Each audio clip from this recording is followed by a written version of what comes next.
Hello students, apex की literature की classes में आपका स्वागत है। अब हम कर रहे हैं टाइप्स ऑफ पोइम्स।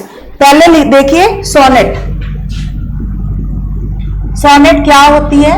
एक पोइम होती है 14 लाइन्स,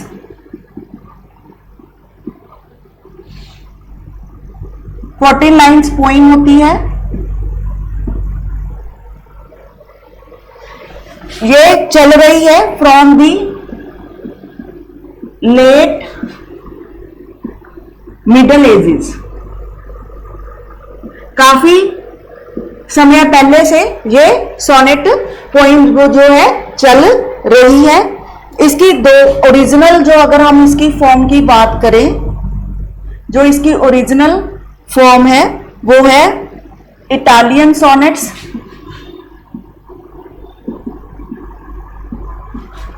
इटालियन सोनेट और पेट्रार्कन सोनेट।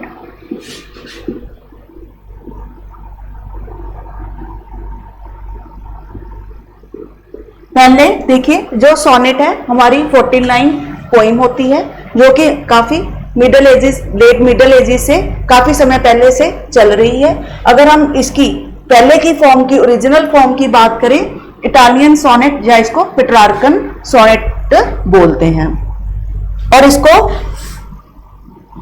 हम मानते हैं। और दूसरी होती है हमारी इंग्लिश सोनेट। हमें शेक्सपियर का नाम ध्यान में आता है, जिन्होंने इंग्लिश सोनेट को फेमस किया, लेकिन सर थॉमस वॉट का नाम ध्यान में रखिएगा, who introduce Italian sonnet to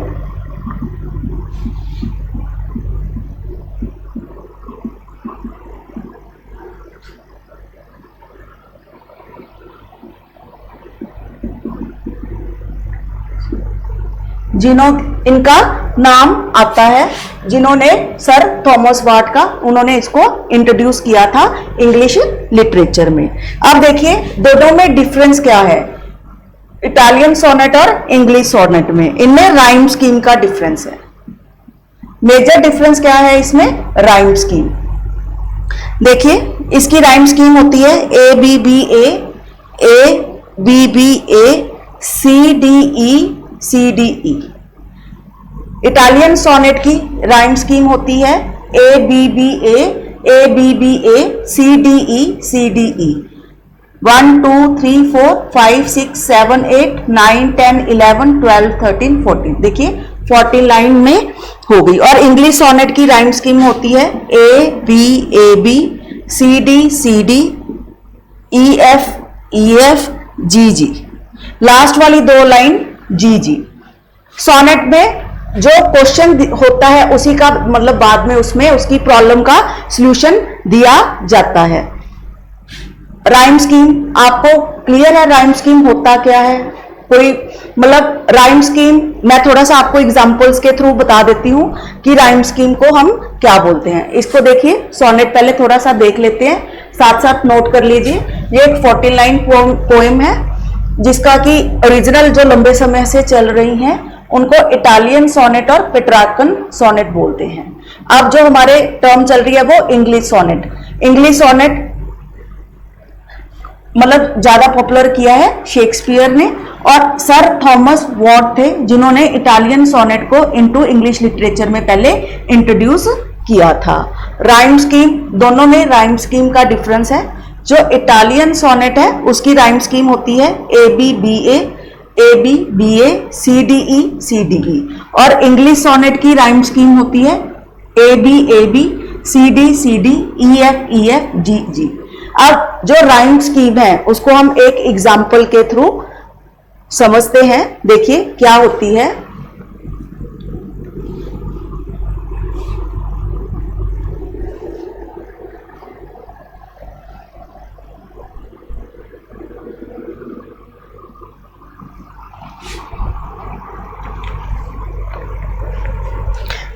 देखिए एक छोटी सी मैं पोइम लिख देती हूं आपको समझाने के लिए। My cat is nice, my cat is nice, my cat is fat, I love my cat.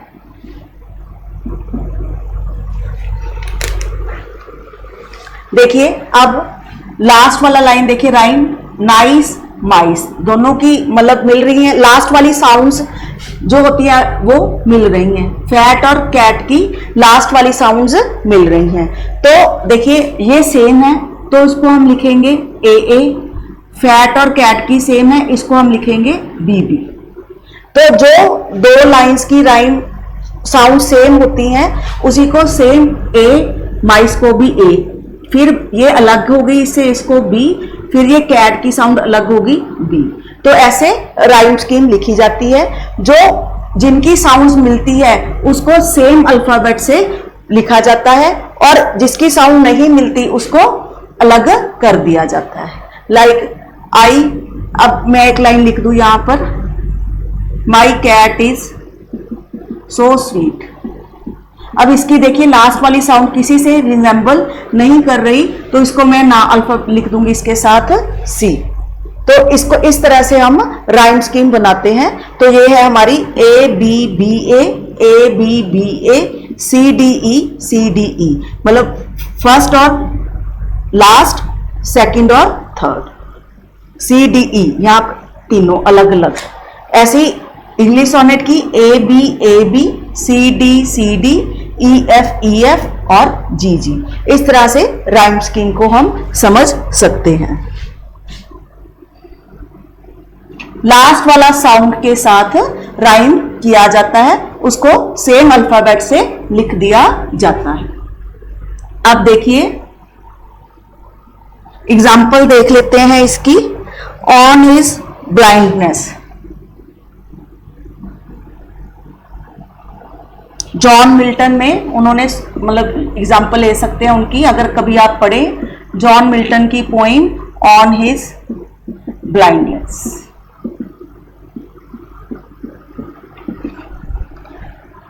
देखिए जो ये ऑथर मतलब जॉन मिल्टन, मैंने जो एग्जाम्पल दी है इसको माइंड में रखने की जरूरत नहीं है, ये तो मैंने वैसे ही लिख दिया कि कभी अगर आप पोइम पढ़े तो वो एक सोनेट है और उसमें वो राइम स्कीम है, लेकिन इसको ध्यान में देने की इतनी जरूरत नहीं है। मेन हमें सोनेट का मीनिंग क्लियर होना चाहिए कि सोनेट क्या होती है। नेक्स्ट देखिए लिरिक।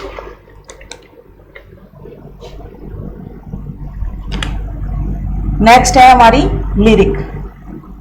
लिरिक में आता है दे एक्सप्रेस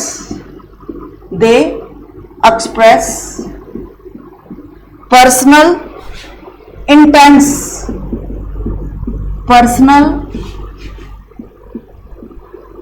इमोशन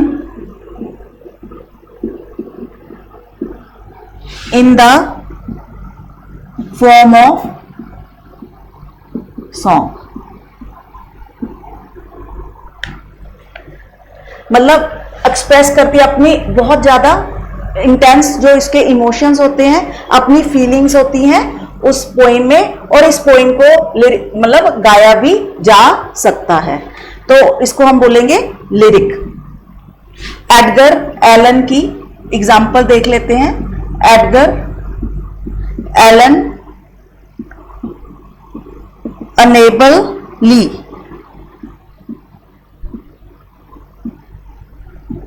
जो कि एक पोइम, लिरिक पोइम है। ठीक है, लिरिक क्या है, इसको एक्सप्रेस किया जाता है इंटेंस पर्सनल इमोशन, मतलब उसकी जो पोइट की खुद की कोई फीलिंग्स होती हैं, है ना, थॉट होती हैं, और उसको हम गा भी सकते हैं। नेक्स्ट है ओड। ये पॉपुलर मतलब इसको हम गा भी सकते हैं, सिंग टू सिंग और चैंट।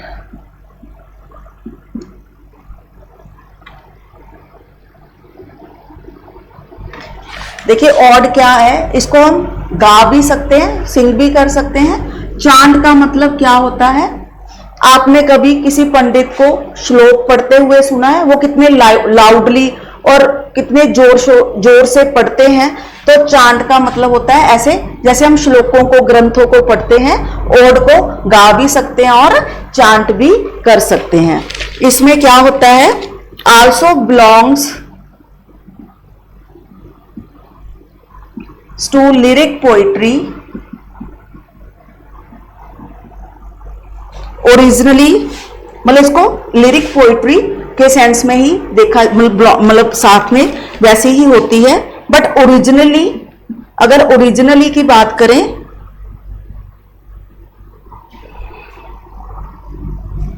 जो ओड होते हैं were compassionate emotions and sentiments, represent the society।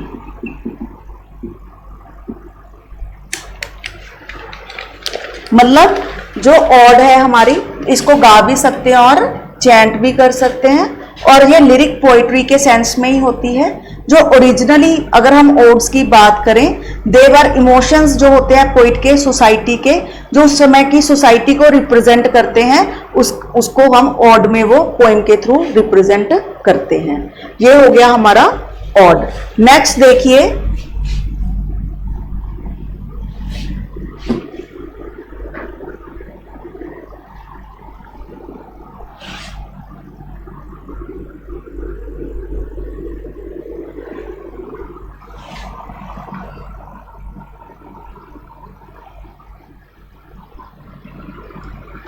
अगर हमने एग्जाम्पल इसमें लेनी हो तो हम विलियम वर्ड्सवर्थ की एग्जाम्पल ले सकते हैं। Recollections of early childhood, recollection of, odd में ही है ये, ऑड की एग्जाम्पल दी है, recollections of early childhood.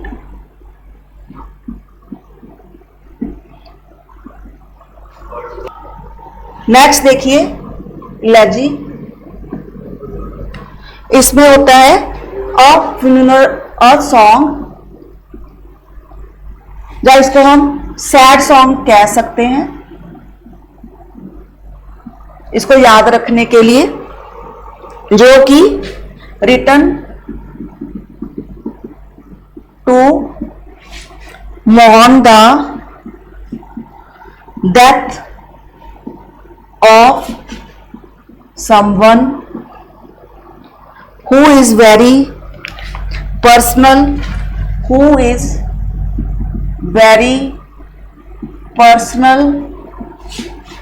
and close to heart।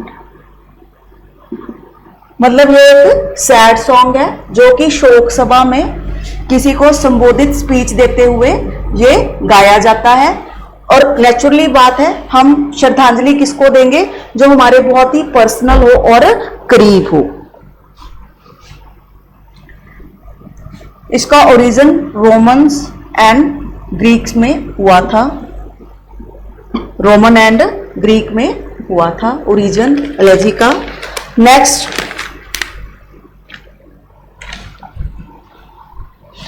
Thomas, example के लिए अगर हम चाहे तो थॉमस ग्रे की an elegy written in church yard.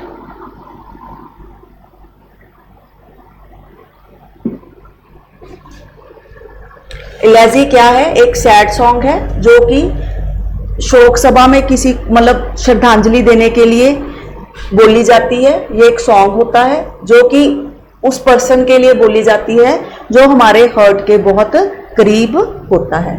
अब तक देखिए हमने सोनेट की है। सोनेट क्या है? 14 लाइन पोइम होती है जो दो तरह की होती है, इटालियन और इंग्लिश। पहले पेट्रार्कन और इटालियन होती थी, अब इंग्लिश सोनेट है।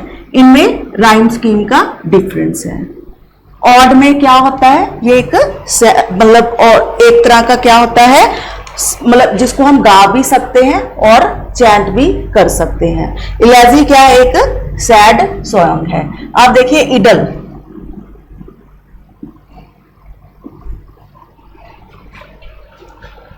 इट इज अ, इडल क्या होती है, it is a short poem of rustic life.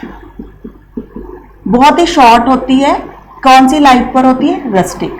Rustic का मीनिंग देखिए क्या होता है, जो कि लैंड होती है जहां पर शीप है ना, और जो कैटल होते हैं वो क्या करते हैं, ग्रेजिंग करते हैं। चारवाए उनके साथ मतलब वहां पर मतलब उनको देखते हैं चारवाए। उस टाइप की पोइम्स को हम क्या बोलते हैं, इडल पोइम बोलते हैं, जो कि रस्टिक यो कोई गांव के लोगों पे बेस्ड होती है।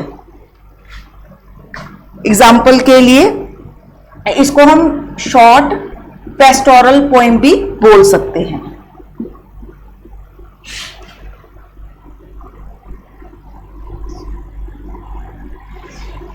पेस्टोरल पोइम भी बोल सकते हैं, जो कि गांव के सीधे साधे लोगों पे बेस होती है। Next epic. अगेन एपिक ये लॉन्ग पोइम होती है, बुक की तरह लॉन्ग पोइम। हम कह सकते हैं यूजली बुक लेंथ, मतलब बुक की लेंथ की एक लॉन्ग पोइम होती है। इसको नरेटिव किया जा सकता है, स्टोरी होती है। ये नरेटिव मीन्स एक टाइप की स्टोरी होती है इन वर्स फॉर्म, मतलब इन पोइट्री फॉर्म। नरेटिव का मतलब होता है स्टोरी होती है जो कि एक वर्स पोइम में होती है। ये हमें क्या बताती है, that retells the heroic journey of a single person. मतलब उसमें जो हीरो होता है उसके साथ क्या क्या हुआ, उसकी जर्नी को ये बताती है। जरूरी नहीं सिंगल पर्सन हो, ग्रुप ऑफ पर्सन्स भी हो सकते हैं। भी उस पर्सन ने क्या किया है, उसने क्या अचीव किया है, वो क्या होता है, हमारा एपिक होता है। एग्जाम्पल के लिए होमर की इलियाड एंड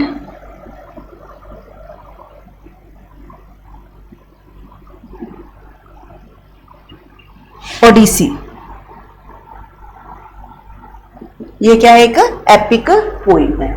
इडल मीन्स क्या है, पेस्टोरल, गांव के सीधे साधे लोगों पे बेस्ड होती है पोइम, शॉर्ट पोइम होती है। एपिक क्या है, लॉन्ग पोइम होती है, जिसको में नरेटिव में जिसमें एक स्टोरी होती है, जिसको कि पोइम सेंस में मतलब होती है ये। और ये हमें हीरो की जर्नी के बारे में बताती है, उसने क्या क्या अचीव किया, उसके साथ क्या क्या हुआ। नेक्स्ट देखिए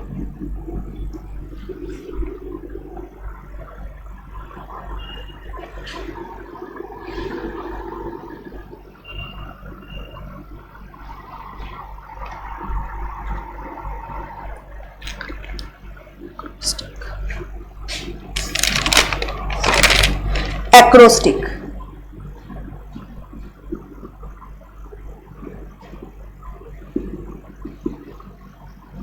पहले इसकी डेफिनेशन बाद में लिखेंगे एक्रोस्टिक की, पहले इसकी एग्जाम्पल मैं लिखती हूं। L is for laughter,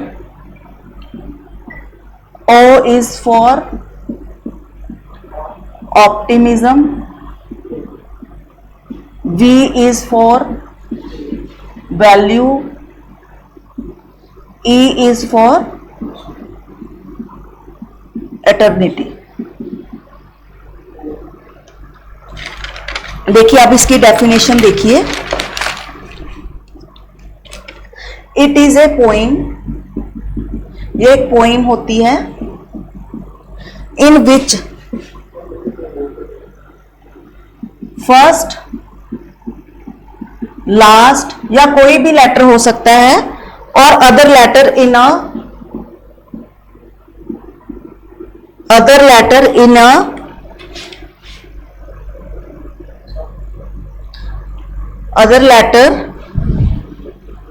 spell out a particular word.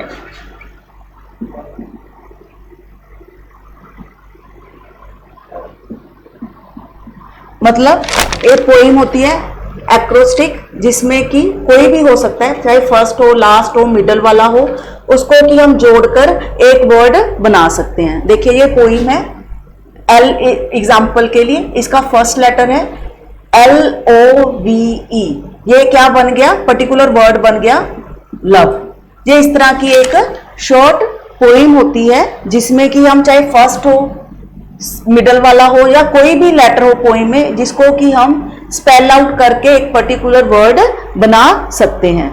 L is for laughter, O is for optimism, है ना, V is for value, E is for eternity. Eternity का मतलब होता है एंडलेस, मतलब टाइम इज एंडलेस, मतलब इसका कोई अंत नहीं है। तो इनको जोड़कर बन गया लव, एक शब्द बन गया। तो इस तरह की पोइम्स को हम क्या बोलते हैं, एक्रोस्टिक। ये भी एक फॉर्म्स ऑफ पोइम है। नेक्स्ट देखिए ballad.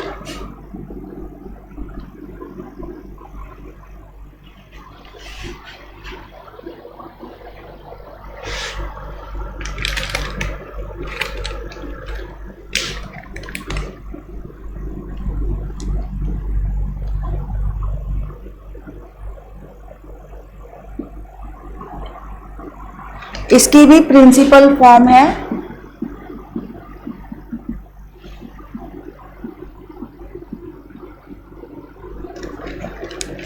One of the principal form of music. इसमें भी म्यूजिक है, डांसिंग है, सिंगिंग है और पोइट्री है। ये इसका ओरिजिन हुआ था 14th and 15th century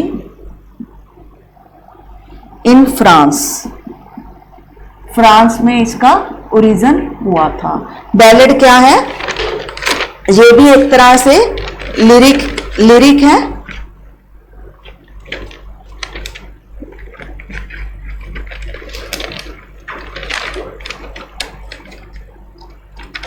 ballad भी एक तरह से क्या है, हमारे लिरिक है। ये भी एक क्या है, जिसमें एक स्टोरी होती है। It is form of verse, ये एक वर्स की फॉर्म में होती है, और नरेटिव, जिसको कि हम वर्स की फॉर्म में होती है, और इसको हम नरेटिव कर सकते हैं set to music. Narrative means इसमें एक स्टोरी होती है। लिरिक और बैलेड में यही फर्क है, ये इसमें स्टोरी होती है, ये लिरिक से मतलब, और अगर डिफरेंस आ जाए, क्योंकि ये भी एक डांस की और म्यूजिक की सेंस में है, लिरिक भी डांस और म्यूजिक की सेंस में है। इसमें क्या होती है, इसमें एक नरेटिव पोइम है जिसमें कि एक स्टोरी होती है। नेक्स्ट देखिए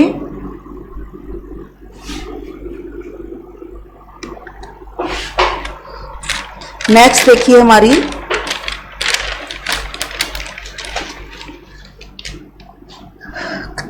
क्लैरी ह्यू। इसमें क्या होती है, ये 4 लाइन होती हैं, इसमें 4 लाइन ही होती हैं पोइम में, और ये बायोग्राफी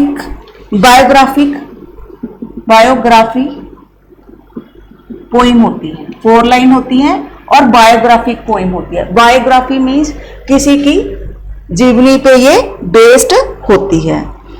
उसमें फर्स्ट लाइन में जो पर्सन होता है उसके सब्जेक्ट के बारे, मतलब उसके बारे में उसमें बताया जाता है। ये हमारे कुछ forms of poem. I hope ये आपको समझ आए होंगे। अगर कोई डाउट हो तो आप कमेंट बॉक्स में कमेंट कर सकते हैं। Thank you very much.